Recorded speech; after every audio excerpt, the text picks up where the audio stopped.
Bonjour amis internautes de Sport, à la une de votre quotidien de ce jour CAN 2023 de Maputo à Bamako, jour de qualification. Bienvenue à la revue d'actualité de ce mardi 28 mars 2023 après une rencontre allée où elle avait survolé son adversaire en première période.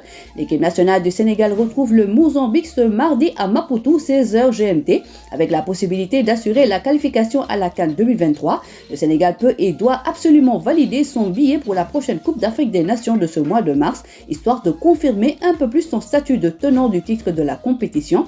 Les hommes d'Aliou Cissé en tête du groupe L avec 9 points assureraient même la première place s'ils l'emportent à l'Estadio de Simpeto devant les Mambas sous pression puisque le Rwanda, troisième, 2 points a la possibilité de le chipper la deuxième place. Les Lions sont pour bien finir le travail, vainqueur 3-1 à l'aller. L'équipe nationale U23 n'a plus qu'à finir le travail aujourd'hui à 18h GMT au Mali lors de la manche retour pour se qualifier pour la CAN U23. Pas le moment de se relâcher pour espérer rejoindre le Maroc l'hiver prochain et ainsi retrouver une épreuve que les Lionceaux n'ont plus disputée depuis 2015 sur leur sol. Après avoir livré une superbe prestation collective et individuelle au stade Abdoulaye Wade, les poulains de Pape Demba Mbaye seront encore très attendus au tournant et pour cause, il y a tout juste 4 ans, la génération précédente vient en ballottage défavorable après avoir concédé une défaite à l'aller 2-1, s'était fait éliminer par la Guinée à ce même stade après s'être contenté d'un match nul vierge lors de la manche retour. Toujours dans la tanière, la sélection sénégalaise des moins de 17 ans est loin d'être rassurante à quelques jours du coup d'envoi de la Coupe d'Afrique des Nations de la catégorie. Battue par le Burkina Faso lors de son premier match dans ce tournoi de préparation, l'équipe dirigée par Serigne Saliou Dia vient d'enregistrer sa deuxième défaite contre le Maroc 3-2 au complexe sportif Mohamed V de Rabat.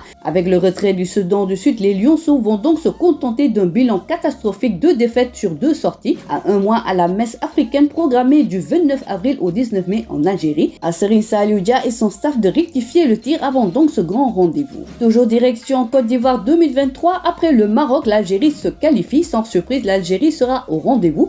Victorieux de la CAN 2019 devant le Sénégal, les Fennecs viennent de valider leur ticket pour la grande messe qui se jouera en Côte d'Ivoire en 2024 après avoir réalisé un carton plein après 4 journées. Vainqueurs à l'aller jeudi dernier, les Verts de l'Algérie ont remis le couvert ce lundi soir en assurant leur qualification pour la CAN 2023 face au Niger 1-0 pour le compte de la 4e journée. Sur la liste, ils rejoignent le Maroc, première nation qualifiée, et bien sûr la Côte d'Ivoire, pays hôte. La 4e journée va se poursuivre ce mardi et plusieurs équipes pourront valider leur ticket, parmi elles le Sénégal, le Cameroun ou encore la Tunisie. Direction Espagne avec Pape Kouli Diop. Encore aujourd'hui, le racisme est au cœur du football espagnol alors que les incidents dans les stades se sont accentués cette saison avec notamment le cas de Vinicius Junior. Nos confrères de Mundo Deportivo se sont entretenus avec quelques victimes du racisme en Espagne, dont l'international sénégalais Pape Kouli Diop. C'est dommage de devoir se justifier, nous parlons de football, nous n'avons blessé personne, je ne comprends pas pourquoi tant de haine et de négativité, déclare Pape Kouli Diop, l'actuel milieu de terrain de Ibiza, la Liga Smartbank. Après 15 ans en Espagne, Diop a dénoncé plus d'une fois ce genre de comportement inaccessible dans les stades. 5 saisons plus tard et après avoir rejoint les rangs du RDC espagnol de Barcelone et de SD Eibar, Pape Kouli Diop continue de regretter que ce type de performance n'ait pas complètement disparu. Pour cette saison, il célèbre les initiatives de sensibilisation contre le racisme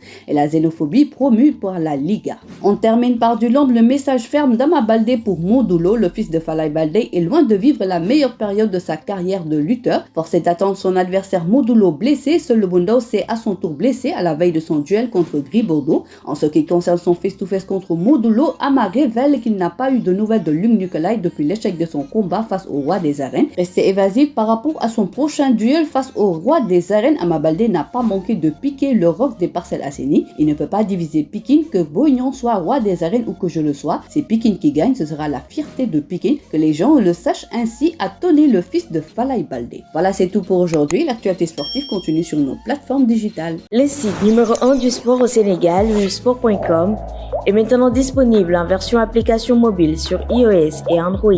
Retrouvez l'actualité du Sénégal pour tous les sports en direct sur votre téléphone: football, lambe, basket, sport de combat, athlétisme et bien d'autres disciplines. Toutes les statistiques des championnats sénégalais, les matchs, les résultats, les classements à suivre en direct sur votre application Sport.